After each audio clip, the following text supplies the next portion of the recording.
Evropski inovativni projekt Ravinje Plus Plus je zame, ki delam v kmetijsko-svetovalni službi, velik izziv, saj se v okviru tega projekta analizira tudi proizvodna in pa botanična sestava travne ruše in tudi gnojenje. V sam projekt je vključeno 6 kmetij, ki so različne intenzivnosti in pa načinov pridelave krme na tem trajnem travinju, kjer projekt poteka. V projekt je vključeno 6 kmetij, različne intenzivnosti in različnih načinov pridelave krme na trajnem travinju, od katerih kmetujeta 2 kmetije na ekološki način, 2 kmetiji sta intenzivno mlečno usmerjeni, intenzivna prireja mleka, ena kmetuje na območju z območjem na omejenih dejavnikih pridelave, se pravi na nadmorski višini več kot 700 metrov, in ena je manjša primestna kmetija, ki pač z mlekom oskrbuje predvsem potrošnike v okolici svoje kmetije. Najpomembnejši cilj projekta je izboljšati in zagotoviti boljšo kakovost osnovne voluminozne krme in s tem seveda zmanjšati tudi potrebo po nakupu močne krme ter znižati stroške pri prireji mleka na račun optimizacije gnojenja in pa dokupa močne krme pač na teh kmetijah, ki so vključene v projekt. Analize posameznih procesov znotraj kmetije, ki jih pač obravnava projekt, so zelo kompleksne. V tej prvi fazi projekta je potekala tudi podrobna analiza obstoječe prakse gnojenja na posameznih kmetijah. Za potrebe analize gnojenja je bila na vsaki kmetiji opravljena tudi kemična analiza tal. Na podlagi te kemične analize tal je bil izdelan tudi gnojilni načrt. Tehnologije gnojenja pri pridelavi kakovostne krme na trajnem travinju so za kakovost same krme in tudi za obstoj botanične sestave, se pravi kakovostnih trav in detelj v travni ruši, zelo pomembne. In na podlagi teh kemičnih analiz, ki so bile do sedaj upravljene, pa smo ugotovili, da je tudi na intenzivnih kmetijah, kjer intenzivno gnojijo, v tleh slaba založenost s fosforjem, se pravi fosforja primanjkuje, s kalijem so tla srednje do dobro založena, na nobeni od kmetij pa trajno travinje ne raste na kislih tleh.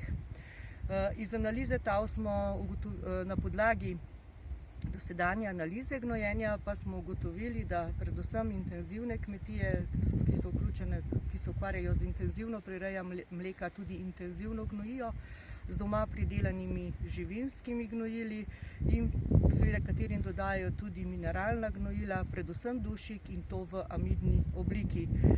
Naša analiza je pokazala, da je na teh kmetijah v bistvu odmerek dušika za posamezno rabo med 60 in 70 kg dušika.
Dosejavanje in vsejavanje semen trav in detel sta lahko učinkovita ukrepa za izboljšanje ruše travinja.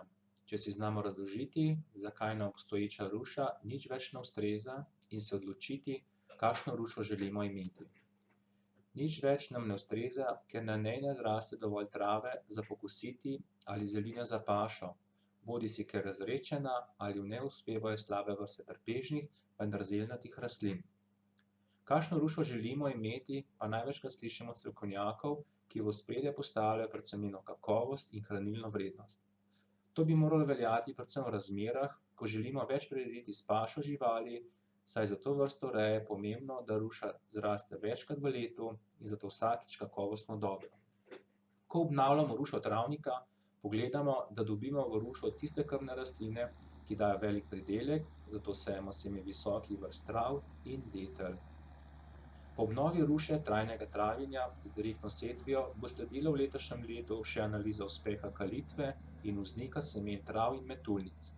Druge analize, ki bodo sledile v naslednji vegetacijski sezoni, bodo vključevale tako ocenjevanja kot meritve zelinja. Ocenjevala se bo pokrovnost tal s travno rušo, vrstna sestava obstoječe in novo vsejane ruše ter groba botanična analiza. Meritve bodo zajemale tako višino kot pridelek svežega ter suhega zelinja. S kemičnimi analizami zelinja pa bomo dobili podatke o hranilni in energijski vrednosti pridelane krme.